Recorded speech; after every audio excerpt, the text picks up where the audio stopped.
claro para la ciudadanía, ¿no? Ganó el que tiene más votos, como diría un chico o una chica en el jardín. ¿Cuál es el inconveniente?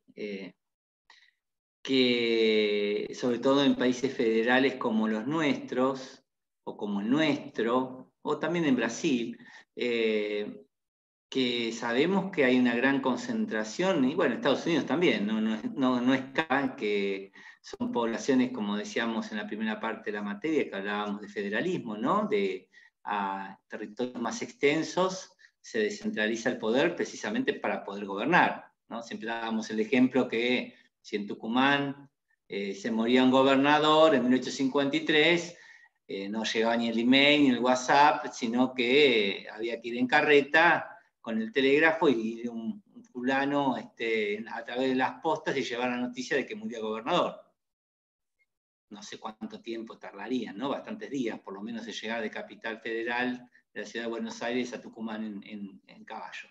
¿Qué quiero decir? Que obedeció un poco a una manera de poder gobernar y tener el control de lo que sucedía. En estados pequeños obedece una forma unitaria, centralizada, por lo menos en sus orígenes, no estoy diciendo que hoy no suceda, y por lo general los estados, con los países que son muy extensos en territorio, por lo general obedecen una forma federal de gobierno.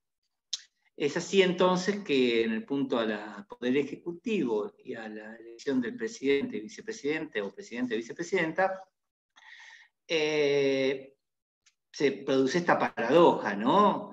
Que la elección se gana, no se pierden en las grandes ciudades. Y que las ciudades pequeñas o las provincias densas, poco pobladas, es donde se van a resentir con un sistema directo.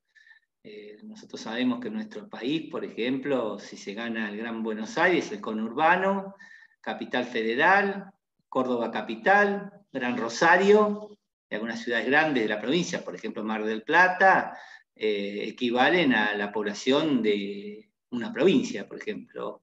La Pampa aproximadamente tiene la misma cantidad de habitantes o menos que la provincia de Mar del Plata. O sea que fíjense que es más fácil de hacer campaña en la ciudad de Mar del Plata que en toda una provincia. Y esta es la dificultad, ¿no? Este es el problema, digamos que la sabana queda corta en ese sentido, en que no es necesario hacer campaña en todas las provincias tan intensamente y que las campañas se definen en la provincia de Buenos Aires, la provincia de Santa Fe, la provincia de Córdoba y por ahí nomás, ¿no?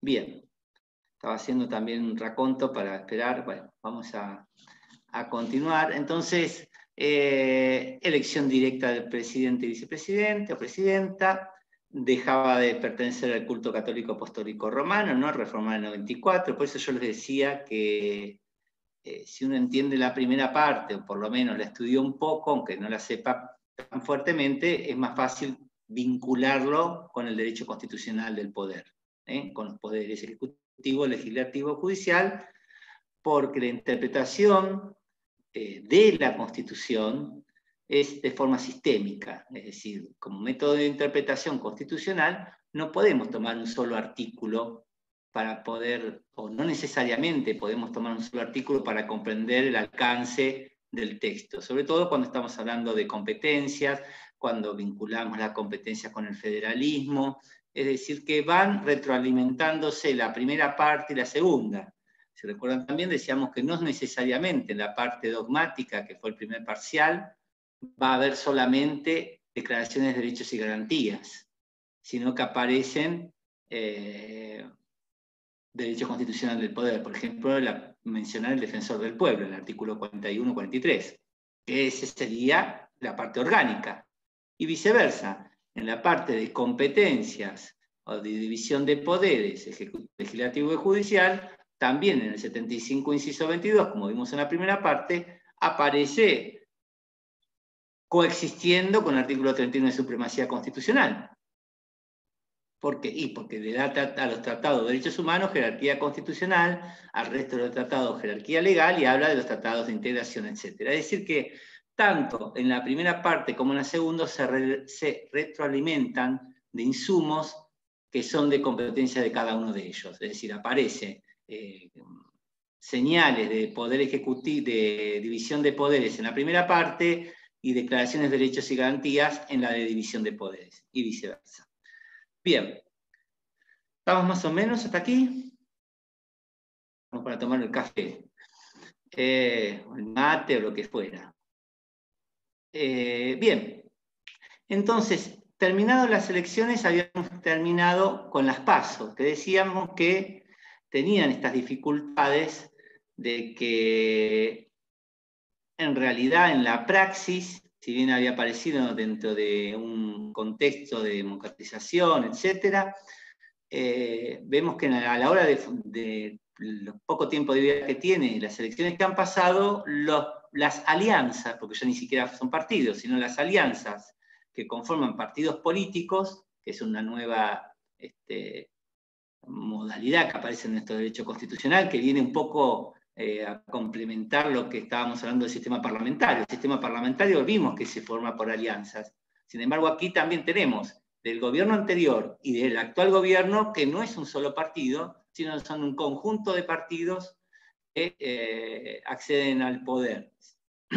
Bueno, también vemos las dificultades que en el caso anterior, el gobierno anterior y el de este, se observan, porque no hay uniformidad de criterios y porque hay veces que aparecen como mecanismos a lo largo de la historia constitucional en Argentina, por lo menos en la moderna, como mecanismo de ir contra o ganar las elecciones, pero sin tener un modelo claro de gobierno. Y esto produce rupturas. Una de las más conocidas fue cuando estuvo la vicepresidencia de Chacho Álvarez, que renunció inmediatamente cuando estaba con el Frente Grande. Entonces fue un ejemplo de una alianza meramente electoral, pero que luego, a la hora de funcionar en el gobierno, crea estas dificultades propias de los sistemas parlamentarios, pero en un sistema presidencialista. Decíamos entonces que las PASO aparecían como una posibilidad de democratizar los partidos políticos. Ese era el objetivo, porque eran, bueno, comparto pantalla.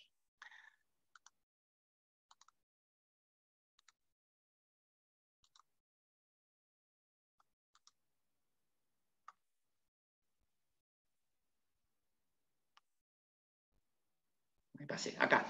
Bueno, y nos habíamos dado cuenta, o habíamos concluido, esto lo hago rápido, pues ya lo tenían, que en realidad estas internas abiertas terminaba siendo, a título, por lo menos de mi opinión, una encuesta bastante cara para el Estado argentino, porque los partidos formaron las dos alianzas, el gobierno actual y la oposición, y viceversa, pasó en la anterior elección, no presentaron candidatos, varios candidatos o postulantes en realidad a cargos de postulantes de futuros presidentes por esa alianza, sino que no hubo directamente, y la gente hizo como un anticipo de voto de lo que iba a ser, porque no había tres candidatos por el gobierno, por el Frente de Todo, ni por Cambiemos, no había tres candidatos, sino que era uno solo, uno contra uno. Es decir que no tiene un poco sentido esto, y hay que poner las reglas de juego claras.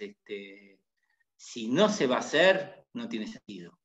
Es decir, si no hay una apertura, si no queda como un simple juego de palabras, y reitero, una encuesta que le sale bastante cara al país, a los ciudadanos que cansan con elecciones, con actos electorales, que parecería desde el punto, y acá también lo vinculamos con la primera parte cuando hablábamos de derecho constitucional, material y formal. Desde el punto de vista formal podríamos decir, mire qué reforma participativa en el cual el pueblo elige por fuera de ser, no es necesario ser miembro de un partido político para poder elegir a los postulantes de ese partido político. Entonces, desde el punto de vista legislativo, desde el punto de vista normativo, aparecería como una mejor calidad democrática.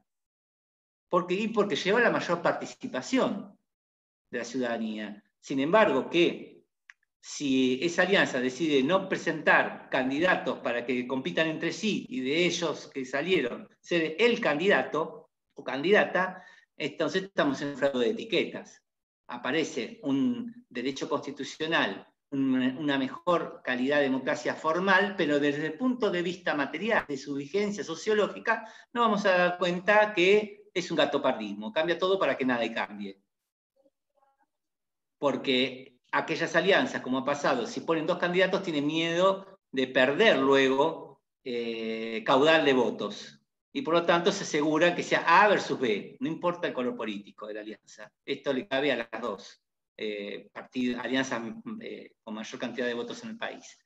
Entonces, bueno, acá vemos nuevamente cómo aparece el maquillaje de una decisión participativa, de esto que hablaba Nino, de una democracia ideológica, donde hay un mayor nivel de participación entre la crisis de los partidos, pero bueno, lo que hace es incrementar la crisis de los partidos políticos, aparecen para llegar al gobierno alianzas que pueden ser meramente electorales, con las dificultades que tienen luego a la hora de acceder y gobernar, porque ya no alcanza con la promesa, sino con la acción o la ejecución de las políticas públicas, y entonces esto pasa a ser un simple maquillaje que creo que si no hay un compromiso fuerte por parte de los partidos políticos, o se reforma esta ley y dice que obligatoriamente deben enviar a los candidatos, deben postularse por lo menos 2 candidatos o candidatas, y bueno, entonces no tiene sentido, porque solamente lo hacen los partidos chicos de izquierda y de derecha, sobre todo los de izquierda, y los partidos mayoritarios, o las alianzas mayoritarias, ninguno quiere arriesgar demasiado caudal de votos. Esa sería un poco la conclusión. Por supuesto que ustedes pueden tener la opinión que les corresponda, digamos. Esta es mi opinión. No significa que puedan tener otra y digan, no, para mí están bien, etc. Esta es la crítica que yo hago, pero por supuesto que no tienen que decir lo que yo digo. Bien.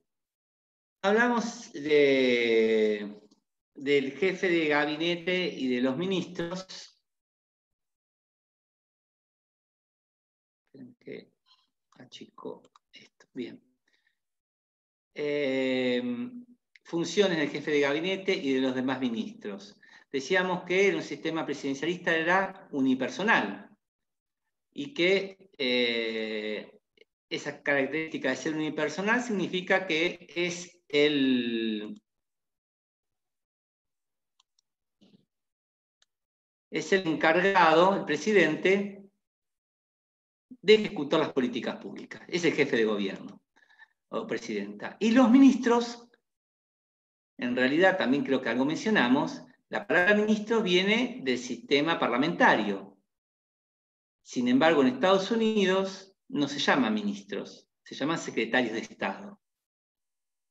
¿Qué es correcto? Aquí no se entiende un poco por qué en la constituyente, si copiamos la Constitución norteamericana, le decimos ministros a un sistema que es el sistema parlamentario, porque los ministros salen del gabinete de ministros, y el gabinete de ministros sale del Parlamento. En cambio acá al ministro lo designa el presidente o presidenta, el titular del Poder Ejecutivo. Por eso es correcto, hasta terminológicamente, hablar de secretario de Estado, porque acá nos vincula que son secretarios que ayudan en las diferentes áreas de gobierno, y de acuerdo a cada gobierno de turno puede tener más o menos ministros, que se debe refrendar por la ley de ministerios por el Congreso, pero incluso hay antecedentes que se hayan hecho por decreto de necesidad de urgencia, para las diferentes áreas que ese presidente o presidente, ese titular del Poder Ejecutivo, considere que deben cambiarlo. Por ejemplo, el anterior gobierno a Educación le bajó el cargo de ministerio a ser secretaría. Bueno, cada gobierno tiene su preponderancia. Por supuesto que uno puede crear 300 ministerios y eso no significa que va a haber mejor gestión de esas áreas. Pero sí lo es cierto que tenga un rango de secretaría al de ministerio es más importante. ¿Por qué? Porque cada ministerio tiene su propio presupuesto y su propia ejecución de presupuesto. En cambio, un secretario necesita que un ministro lo avale. Por ejemplo, en el nivel de salud también había pasado lo mismo. Pero esto, digamos, es la prioridad o la impronta que cada poder ejecutivo le quiera dar a las distintas áreas que van a conformar su gobierno. Pero sí que quedan claro que son secretarios de Estado, aunque le digamos ministros. ¿Por qué? Porque no tienen autonomía. Los nombra el presidente y los puede sacar el presidente a menos de que puedan ser juzgados por juicio político.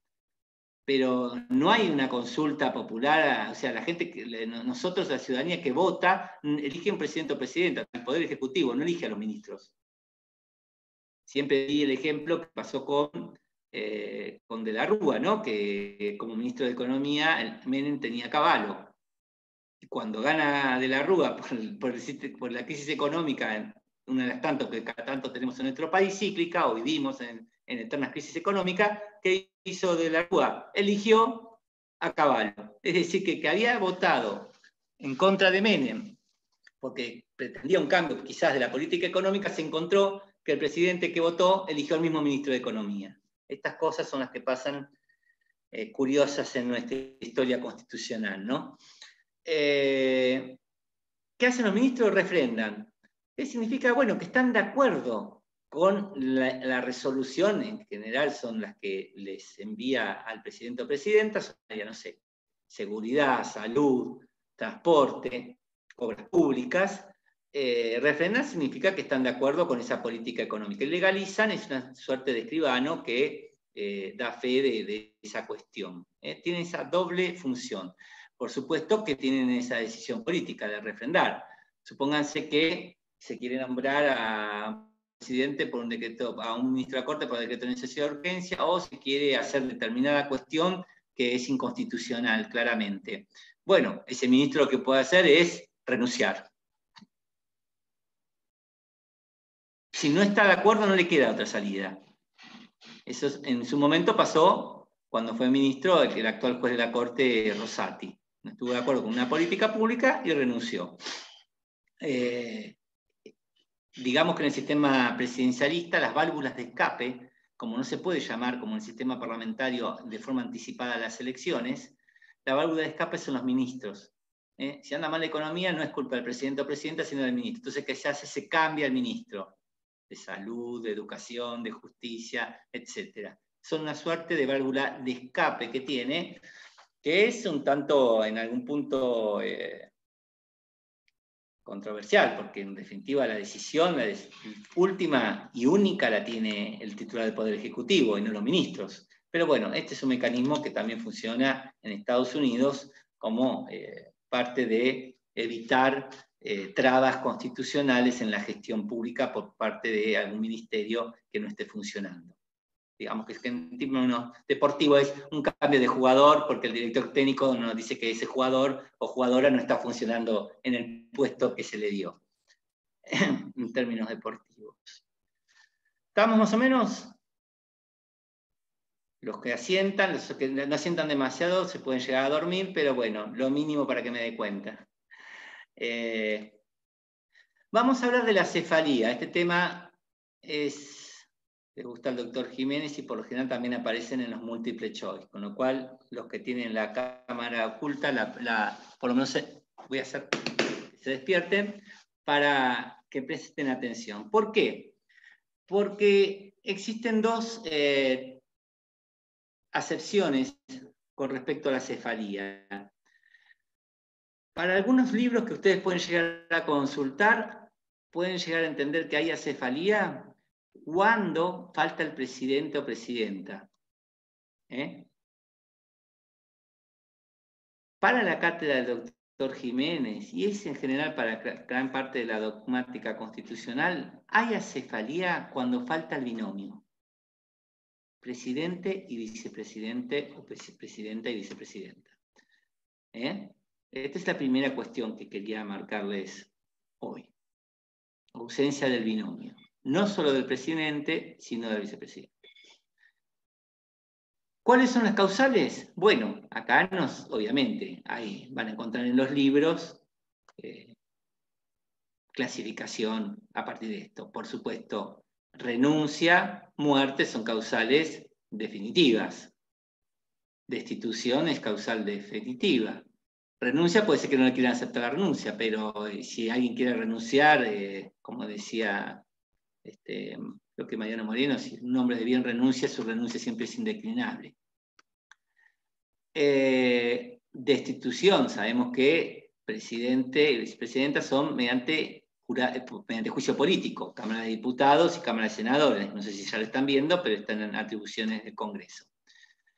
Ahora, ausencia. Aquí es donde existen algunos conflictos conflicto. Dice, bueno, cuando el presidente se va, lo suple de la capital federal es el vicepresidente o vicepresidenta. Esto era en la época de las carretas, por supuesto que Olivos es la residencia presidencial está en Olivos, que es provincia de Buenos Aires, y se ausenta de la capital federal cada vez que va a la casa de Olivos, ¿no? La residencia de Olivos. Esto es un desacuerdo constitucional y por supuesto que no asume el vicepresidente o vicepresidenta. ¿Cuándo lo va a asumir? Temporariamente, cuando se va, por ejemplo, a una gira por otros países para realizar negocios o encargado de las relaciones exteriores. Sabemos que jefe de gobierno y jefe de Estado el presidente. Por lo tanto, cuando actúa como jefe de Estado y se ausenta del país, lo suplanta el vicepresidente de la nación.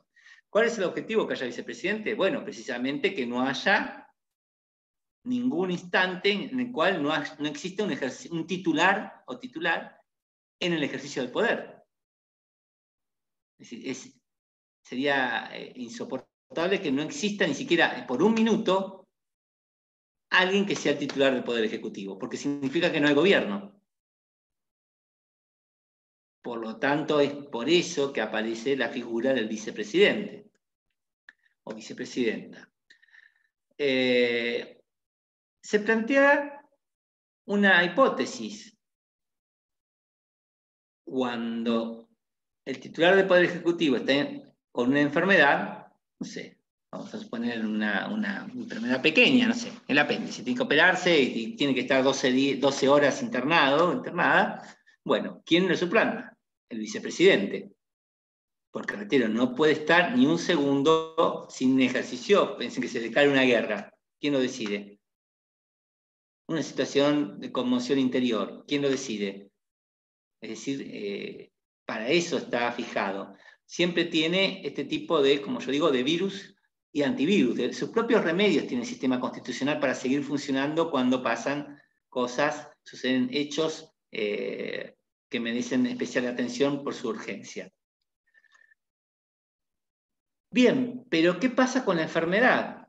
Si es una enfermedad transitoria, por supuesto que el vicepresidente o presidenta va a ejercer la titularidad del Poder Ejecutivo hasta que esa enfermedad transitoria se cure y que afecte la gobernabilidad, porque en enfermedades podemos tener, no sé, colesterol, bueno, eso no implica, estamos hablando de enfermedades que impidan ejercer el poder. Eso está claro, ¿no? ¿Qué pasa cuando es una enfermedad permanente? Supongamos que tiene cáncer. Bueno, esto de por sí tampoco es óbice para que se siga gobernando, pero supongamos que está en un grado avanzado de enfermedad o que pasa por una enfermedad del tipo mental. Supongamos Alzheimer. Estamos viendo, no en nuestro país, pero por ejemplo mismo en Estados Unidos, que los titulares de los poderes ejecutivos son personas de mayor de 70 años en muchos casos. Entonces, puede ser que tengan enfermedades, que tengan 80 años, 85 años y tengan enfermedades mentales propias de la edad. ¿Qué pasa si esa enfermedad es permanente y es incapacitante? Es decir, que no está en capacidades para gobernar. Pero sabemos que solamente para poder destituir al titular del Poder Ejecutivo está o la renuncia o el juicio político. No hay otra posibilidad. Es decir, que si tuviera una enfermedad incapacitante para poder gobernar, que en este caso obviamente no sería física, sino sería de tipo psíquico, deberíamos reconducirlo por mal desempeño. Ustedes saben que las causas de juicio político son crímenes comunes, crímenes en ocasión de sus funciones y mal desempeño. No hay una enfermedad como causal autónoma de destitución. Bien, ese es un problema que existe. ¿Por qué? Porque esa persona, si tiene un problema mental, no va a renunciar porque no se da cuenta de la situación. Porque tiene un problema psíquico, reitero, incapacitante. Parecería, a mi modo de ver, que la resolución sería la de un juicio político que aparezca una ley orgánica que legisle en esta materia, lo cual es también bastante peligroso, decir que depende del Congreso que alguien está capacitado o no. En Latinoamérica hubo bastantes experiencias sobre esta cuestión. En conclusión, bueno, hay acefalía cuando falta el binomio. ¿Quién lo define? El Congreso. La ley 252, cuando pasó la sucesión de Marcos Paz, y la 20.972, que la modificó, que fue durante el gobierno de Isabel Perón. ¿Qué pasa entonces cuando falta el binomio? Bueno, hay una orden de sucesión, que ya la fijó la ley 252, que se debe elegir, o deben asumir el poder, el presidente provisional del Senado. ¿Por qué no es el presidente del Senado? ¿Alguien sabe? Porque no puede ocupar dos cargos al mismo tiempo. Claro, porque el presidente del Senado es el vicepresidente o vicepresidenta. Claro, muy bien. Entonces, si hablamos de ausencia del binomio, por eso dice presidente provisional del Senado. Muy bien, ya me pusieron contentos, que están despiertos. Y atentos. Luego lo sigue el presidente o presidenta de la Cámara de Diputados o el presidente de la Corte Suprema de Justicia de la Nación. Ese es el orden que fijó esta ley. Pero reitero, como Gardel, se cayó el avión en Colombia, murió el presidente y vicepresidente, y inmediatamente, como decíamos con esta teoría, que no puede haber ni un segundo que no exista ejercicio del poder, deben asumir estos funcionarios de alto rango la presidencia. ¿Para qué? Para convocar a una asamblea legislativa. ¿Se acuerdan cuando hacíamos la reforma constitucional? La asamblea significa que el Consejo está en la Cámara de Diputados y de Senadores sesionando. Y con esta mayoría calificada de las 2/3 partes, elijan a qué? Al presidente o presidenta de la Nación. ¿De qué va a ser elegido? De un diputado, diputada, un senador o senadora, o de un gobernador o gobernadora. Y esto va, como pasó en la crisis del 2001, cuando asumió Duhalde, pero en el medio tuvimos casi, no me acuerdo, 7 o 8 presidentes de la Nación que fueron sucesivamente renunciando y asumiendo. Rodríguez Sá fue presidente y habla de su presidencia que duró días o una semana. Es decir, todo esto que uno dice, ¿para qué lo estudio? ¿Qué es ciencia ficción? Bueno, en el 2001 la ciencia ficción se hizo realidad y hubo una sucesión consecutiva de presidentes provisionales hasta que finalmente Duhalde fue gobernador, que era gobernador de la provincia, asumó la presidencia de la Nación y gobernó hasta que llamaron elecciones. Y luego asumiera Kirchner. ¿Cuál es el defecto o el déficit que se apunta a la ley 20.972? Que la ley 252 decía que una vez que se elegía al presidente o presidenta desde un diputado, un senador o gobernador, con el consenso y aparece lógica la respuesta o la solución, de la asamblea, digamos, es donde tendríamos una suerte de mayor consenso de los representantes para que se gobierne como presidente hasta que se llamen a elecciones. Este es el remedio, ¿no? Y por eso aparece un diputado, un senador y gobernador con esta mayoría calificada como una suerte de mini parlamentarismo para poder elegir al presidente o vicepresidenta o presidenta. La primera objeción es que la ley 252 decía que una vez que asumiera y jurara un diputado, senador o gobernador, debía llamar en el plazo de 30 días elecciones. Esto fijaba un plazo para que no se acostumbrara a esto que tenía, digamos, hay una legitimidad de origen y de ejercicio del poder, que está dado por las 2/3 partes de la Asamblea. Pero hay una, digamos, legal y es legítimo ese consenso, pero nadie lo votó. Hay un déficit democrático. Es decir, que esto es un antivirus, esto es un remedio ante esta situación de una cefalía. Porque podemos pensar, ¿qué pasaría si este avión se cae en el primer año de gobierno? Quedan 3. Y como dice inmediatamente y no dice un plazo, ustedes que van a ser abogados y abogadas, cuando se dice muy urgente, yo siempre digo, es mejor poner 24, 48 horas, 5 días, porque muy urgente para uno puede ser 5 días, para otro puede ser 10 días, muy urgente dice, bueno, todavía no están las condiciones dadas, todavía no hay es muy engorroso realizar las elecciones, ahora tenemos que hacer las paces, quizás ese muy urgente puede ser 1 año, 2 años, y mientras tanto se está gobernando con una legalidad, pero no una legitimidad clara, porque no es el producto del voto popular. Esto se suprimió y es la primera objeción constitucional, diciendo, bueno, ojo que no es cuando quiera ese titular, ese diputado, senador, gobernador, que ahora es presidente o presidenta, cuando él quiera mientras va haciendo su campaña. Es urgente. Por otro lado, la otra cuestión que ya informaba o marcaba Vidal Campos, es que fíjense que qué teoría hay de presidentes, digamos, provisorios o de presidentes en marco de la cefalía. Un diputado, un senador, un gobernador. Sin embargo, los requisitos que establece la Constitución Nacional para ser presidente o presidenta son los mismos que para ser senador. No se requiere un cargo para ser presidente o presidenta. Sin embargo, aquí se pone un cargo, un diputado, un senador y un gobernador. ¿Y por qué no puede ser un intendente?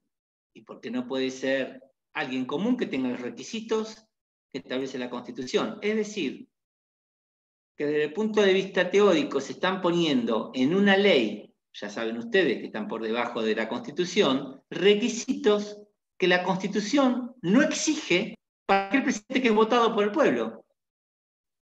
Es decir, se crean categorías, diputados, senadores, gobernadores, que no son las que constitucionalmente se exige para acceder al cargo. Así que estas son las dos críticas que se hacen a esta ley. Bien, vamos a ir, ¿cómo vamos? 7 y 10. Vamos a mencionar las facultades legislativas del Poder Ejecutivo, los decretos. Estos son, si podríamos dividirlo, vamos a hablar hasta antes de la reforma del 94. Y después en otra clase seguimos con el resto. Decretos. Ustedes saben que se habla de división de poderes, de división de funciones y más modernamente, desde el derecho administrativo, de competencias. Llevar al extremo que son solamente competencias lo que hace es diluir la división de poderes. La Corte, en un caso llamó Rodríguez, dijo que la división de poderes era una mera técnica, y que por lo tanto, si es una mera técnica y no tiene las garantías de la República, es decir, si nos recordamos por qué le cortaron la cabeza a los reyes, fue precisamente por la concentración de poder, es decir, que no es una técnica. Como todo, ni un extremo ni el otro, no podemos tener la división de poderes del siglo XIX porque la cuestión de gobernar es mucho más compleja que en el siglo XIX. Y por lo tanto debe haber, como hablábamos, relaciones de coordinación entre los 3 poderes del Estado. ¿Qué quiere decir? Que no son absolutos, no lo podemos ver, digamos, de memoria, como una mera división de poderes, como compartimentos estancos, que entre cada uno de ellos no hay comunicación. Porque eso, en la decisión, en la gestión del poder, en el ejercicio efectivo del poder, no es lo que sucede. Sino que hay de coordinación y de colaboración, relaciones intrajerárquicas e interjerárquicas. Estas interjerárquicas, es decir, entre cada una de las jerarquías, entre cada uno de los poderes del Estado, lo que muestran es el efectivo, desde el punto de vista sociológico, el efectivo comportamiento del ejercicio del poder.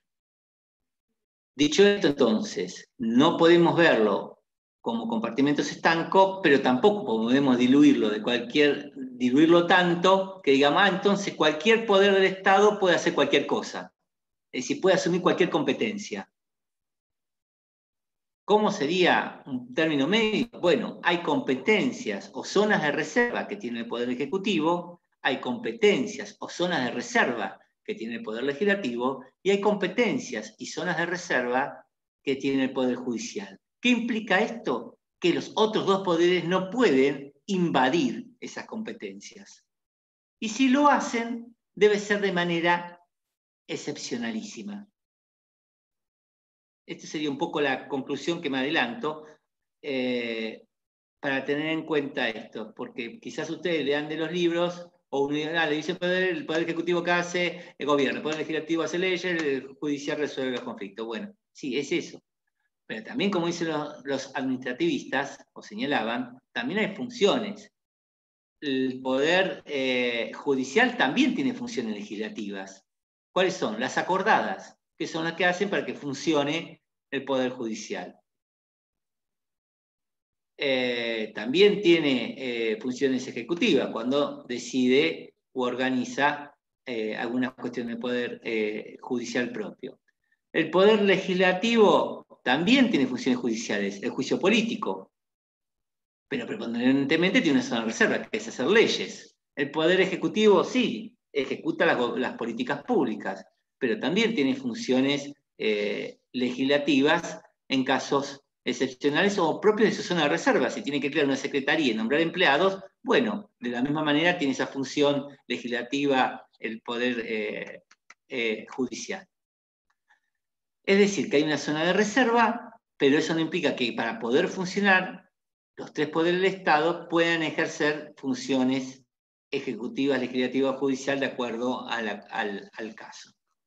¿Estamos? Bien.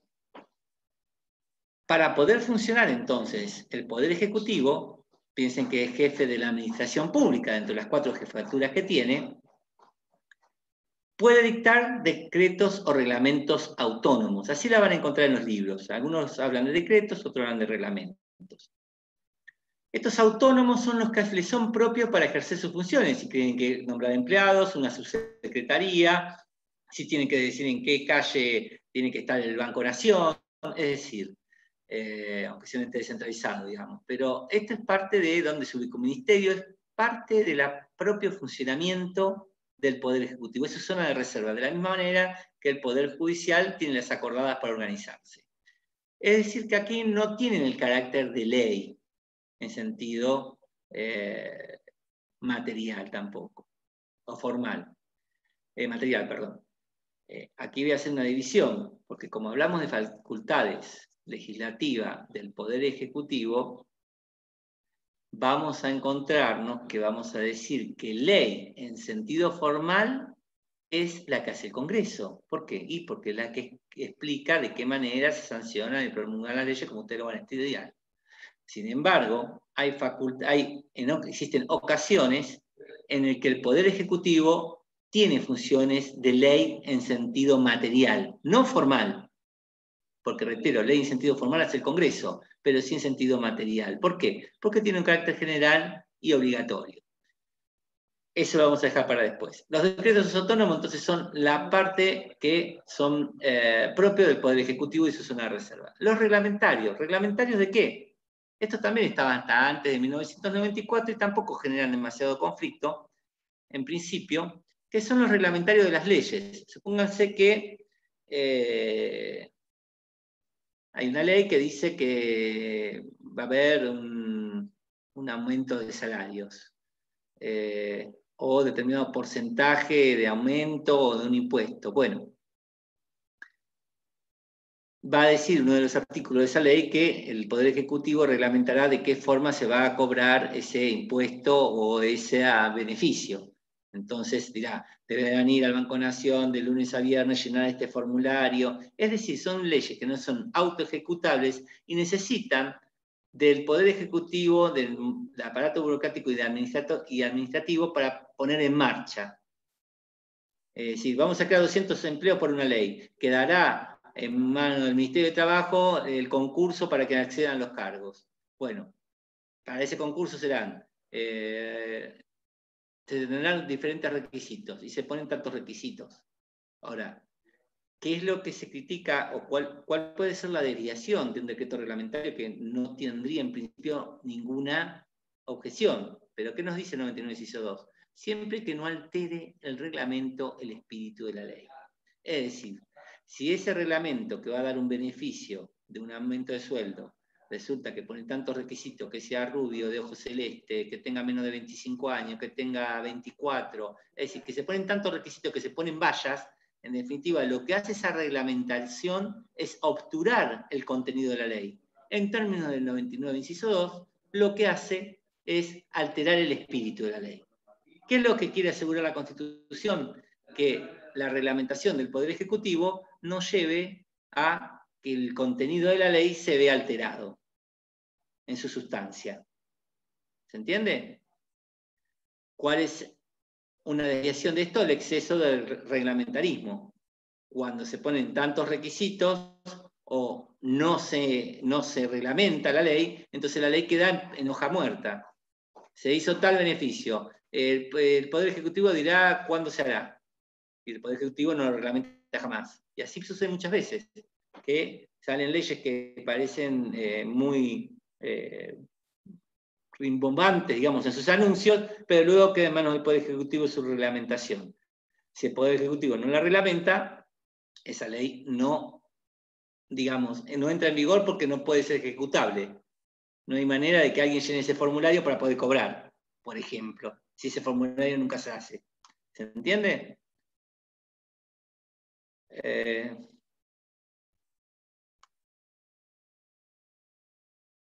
No, a ver si hay algún conflicto. ¿Hay alguna duda de esta parte? Profe. Sí. Yo tenía una duda en cuanto a las atribuciones jurisdiccionales que podría tomar el presidente. Por ejemplo, el indulto o conmutar la pena de una determinada persona. En este caso no, el artículo, usted mencionó el artículo 76. En este caso el artículo 76 menciona que tiene que ser decretos de necesidad y urgencia. Pero creo que hacer un indulto, por ejemplo, tal vez estoy mezclando las cosas, pero no me parece que es un decreto. Entonces, quería preguntar.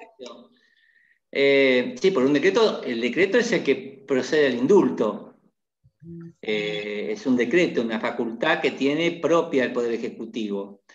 Bueno, se las contesto y ya tienen por lo menos este tema dado también. El indulto, en realidad hoy, si yo les tendría que decir, es una norma que es inconvencional.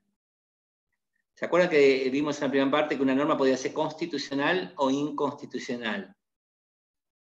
Hoy no solamente sería inconstitucional, sino sería inconvencional, porque la Corte Interamericana dice que en delitos de lesa humanidad no puede haber beneficios como el indulto, la amnistía, el perdón o el olvido que lleven a la impunidad.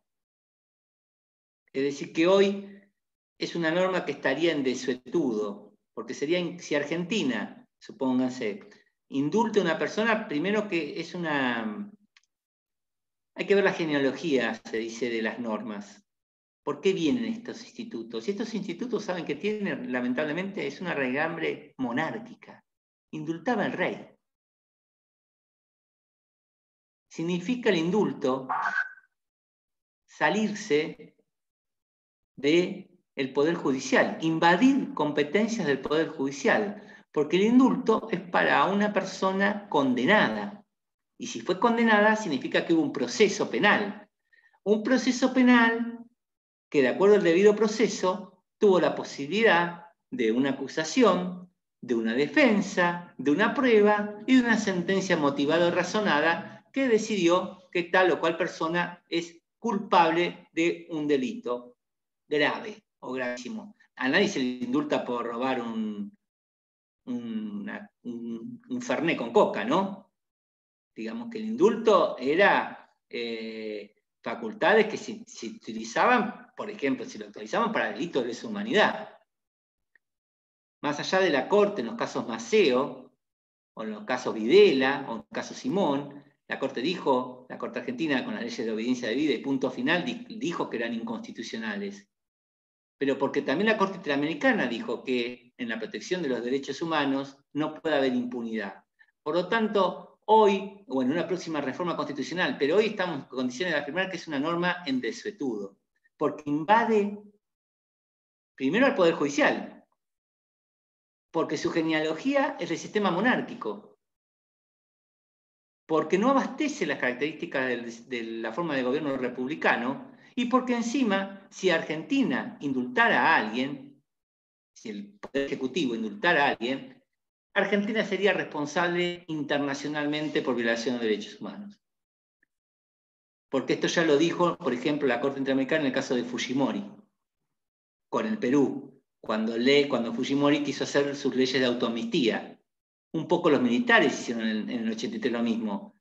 Habían dictado leyes para querer autoamnistiarse. Un poco las leyes de obediencia debida. Y punto final, obedecían a eso, a no seguir persiguiendo. Entonces, hoy el indulto es un resabio monárquico, para responderte un poco, Brisa, y no hacerla tan larga. Es una facultad que le es propia, no es un decreto de necesidad de urgencia, es una facultad que le es propia por la Constitución, pero que hoy no abastece el test de convencionalidad. Argentina hoy no podría indultar absolutamente a nadie. O sea, lo puede hacer, pero sería no solamente inconstitucional a partir de los fallos de la Corte Argentina, sino también de lo que dijo la Corte reiteradamente, lamentablemente en nuestra Latinoamérica hubo muchos casos de violaciones a los derechos humanos, reiteradamente ha dicho que no hay o no puede haber en un gobierno mecanismos que lleven a la impunidad y que se utilicen para ello leyes del olvido, fíjense hasta del Congreso, no solamente como facultad del Poder Ejecutivo, leyes de autoamnistía, leyes del Congreso, decretos, perdón, olvido, como le quieran llamar, que tenga como efecto no continuar la investigación, juicio y castigo a los responsables de violaciones a los derechos humanos. Así que en este punto, ¿en qué se diferencia? Bueno, sigo un poquito más. Ya tus compañeros y compañeras te van a decir que se enojen con vos. Yo lo iba a cortar ahora. Pero para sintetizar, ¿en qué lo diferencia de la amnistía? Que la amnistía la hace el Congreso. ¿Cuál es la diferencia? La amnistía es de carácter general, pensemos que es una ley, general y obligatorio. ¿Qué es lo que borra la amnistía? La antijuricidad. ¿Qué significa la antijuricidad? ¿Dieron penal 1? No. Bueno, significa que un hecho, no sé, dañar, hacer pintadas, romper vidrios, vidrieras, eso es el delito de daños. Y está tipificado por el Código Penal, en el artículo 183 del Código Penal. Es un delito. Bueno, el indulto es personal, no es general. El indulto presupone una persona condenada.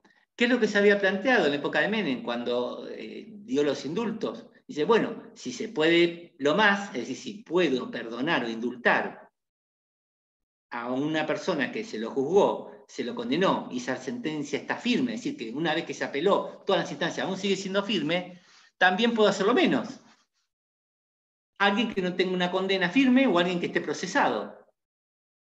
Esa fue una de las cuestiones que hubo en esa época. Es decir, si es el perdón, ¿qué es la diferencia con el indulto? En el indulto se borra la pena, pero no la responsabilidad. Es decir, si a alguien lo condenaron por homicidio, por tortura, por violación, esa condena nadie dice que no existió el hecho y que no fue responsable. Lo que perdona es la pena.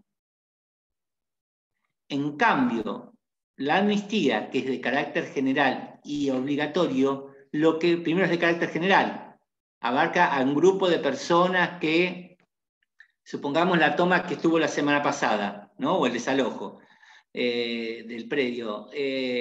Las personas que tal día, o no sé, cualquier fecha que ustedes quieran poner, hicieron desmanes y rompieron todas las vidrieras de enfrente de la facultad de la municipalidad. Bueno, es de carácter general, al grupo de personas, y dejan de ser antijurídico, es decir, el Congreso dice que eso no es más delito, por lo tanto, no van a ser responsables, es decir, no los van a condenar a prisión y después le van a perdonar la pena, que sería el indulto. Acá directamente el proceso se suspende, porque esos hechos aparecen como perdonados por el Congreso, como no justiciables. Es decir, dejan de ser antijurídicos. Piensen, matar está mal, ¿no? Sin embargo, la antijuricidad se borra cuando uno hace la legítima defensa. Es decir, la ley en ciertas ocasiones autoriza a que vos puedas matar a alguien. ¿Cuándo? Cuando te están por matar. ¿Se dan cuenta? La legítima defensa habilita que puedas matar a alguien. Sin embargo, estábamos diciendo que matar a alguien está mal. Sin embargo, en ciertos supuestos excepcionales, el Estado, la ley, no el Estado, la ley nos autoriza a realizar un acto que sería antijurídico. Miren un ejemplo más tonto o más sencillo. Hay un libro de Milan Kundera que describe, ¿no? Una persona y dice, ¿qué diferencia hay de una persona? Piensen ustedes que está recostado sobre una cama, viene un fulano, una fulana, con una suerte de cuchillo y le hace una incisión en el pecho. ¿Qué estaría haciendo? ¿Qué les parece? Un daño. Una lesión, ¿no? Porque los daños son sobre las cosas. Por lo menos una lesión, ¿no? Sí. Supongamos que no lo quiere matar, una lesión, o un homicidio, una tentativa de homicidio. Ahora, ¿qué pasa si esta misma persona, supónganse cualquiera de nosotros, aparece y resulta que hay 2 o 3 personas alrededor que le ponen unos guantes, que se pone un delantal, se esteriliza, y con eso que parecía un cuchillo resulta que es un bisturí y abre el pecho? ¿Qué está haciendo? Una Lo mismo. cirugía. ¿Pero lo está lesionando o no lo está lesionando? Sí. Lo Sin lesiona pero embargo, causa un bien mayor. bueno, porque tiene un permiso, deja de ser antijurídica. La lesión existe igual. Le abrieron el pecho porque tienen que hacer un bypass. Sí, pero Resulta que es un cirujano cardiovascular. en ese caso el paciente ya brindó su consentimiento. Sí, pero saquemos la cuestión, está bien, Solange, saquemos la cuestión del consentimiento. Objetivamente hay una lesión. Está bien, en derecho autónomo uno puede, incluso si es voluntaria esa lesión, podría haber un permiso. Pero supongamos que no existe ese permiso, más allá del permiso, lo que va a diferenciar es que uno es un médico y otro somos cualquiera de nosotros, que no estamos habilitados bajo circunstancias normales a hacer una lesión. Sin embargo, hay un permiso, se borra la antijuricidad, deja de ser delito de lesiones. ¿Por qué? Porque está operando a corazón abierto. Es un permiso que da el legislador. Es más largo, pero bueno, sintetizándolo, volviendo a la amnistía, lo que borra es eso. Los hechos delictivos que fueron daños, hurtos, resistencias a la autoridad, peleas, lo que fuera, lesiones leves, graves, y es general. ¿Por qué se hacen? Bueno, el fundamento viene de la famosa pacificación nacional, ¿no? De la guerra de unitarios y federales, del perdón de seguir para adelante, y hoy también sería igual de cuestionable en algunos casos, no se me ocurra casos que se admita una amnistía, porque en definitiva también lo que se está haciendo es saltear a la justicia. Es invadir funciones del Poder Judicial. Si hay causales de antijuricidad, si hay permisos, si hay excepciones como esta del médico que puede lesionar, o que yo puedo matar a alguien porque me está por matar a mí o a mi hijo, son cuestiones que son taxativas. Podría haber, no me animo a decirles que es imposible, quizás hay una situación que habilite una ley de amnistía. No lo sé, nuestro país nos da muchísimas sorpresas. Y esto que está grabado en este ciclo de pandemia, quizás dentro de 3 años, espero que no, pasa algo y digo, no, justo lo que le dije a los chicos y chicas de la cursada, estoy equivocado. Había un ejemplo, o no había. Es decir, en principio tendrá el mismo problema de la inconvencionalidad, porque te reitero, Brisa, y a todos, serían inconvencionales porque la Corte Interamericana dice que en los delitos de lesa humanidad e incluso en las graves violaciones a derechos humanos, en algunos casos, no es posible ni el indulto ni las leyes de perdón o olvido. No importa qué nombre tengan, se llamen leyes de amnistía, leyes de seguir adelante, leyes de olvidar, no importa, serían inconvencionales. Bueno, creo que con eso les he contestado. ¿Tenés alguna duda más? Sí, muy cortita. En el caso, por ejemplo, de que se produzca por ejemplo, una marcha, una matanza, pero que sea grupal, que haya muchas personas involucradas en el daño de una persona en particular. ¿Qué se haría en ese caso? Por ejemplo, que 50 personas sean responsables de matar a una y que no se pueda determinar porque claramente habría muchas personas. ¿Se haría como una suerte de amnistía o se tendría que investigar a fondo? No, se debe investigar, aparte de una figura, perdón, me río, lo bueno, lo poco que encontré bueno en la virtualidad es que tus compañeros y compañeras no te pueden tirar nada, ni mirarte con cara mala, diciendo ya me quiero ir a tomar el café. Pero prometo ya terminamos, para que no sea trato cruel, inhumano y degradante esta clase y no se fastidien más. Cualquier cosa seguimos con brisa. No, lo que te quiero decir es que hay una figura que se llama el homicidio en riña, en el Código Penal, que capture ese tipo de conductas, ¿no? Cuando varios acometen contra una persona se llama homicidio en riña. Por lo tanto, debe ser juzgado, ver las responsabilidades y con prueba juzgarla. En modo alguno, si hay una persona muerta, puede quedar una impunidad. En todo caso, no será un problema de prueba, pero la justicia no puede retroceder ante esto. Se deberá investigar quiénes participaron. Y de hecho, te reitero, hay una figura que se llama homicidio en riña. Cuando todos colaboraron y participaron en la agresión sin que se pueda determinar cuál fue el que pegó la última puñalada que le quitó la vida a una persona. De hecho, en Mar del Plata el año pasado, el otro, hubo varios casos así de grupos que contra una persona, ¿no? Es decir, pero eso se llama homicidio en riña, no en modo alguno queda impune. Está en el Código Penal. Bien. ¿Listo? Una pregunta más, Brisa. Bueno, ¿alguien más? La última pregunta de liquidación. Yo tengo una pregunta. Los DNU en materia penal, tributaria, ¿qué más no pueden? Partidos políticos, pero eso lo iba a dar la clase que viene. Ah, ok. Así que después en la clase que viene lo hablamos. Bueno, nos vemos entonces el otro lunes. ¿Les parece? Si no les parece, nos veremos igual, pero bueno, no vendrán. Chao.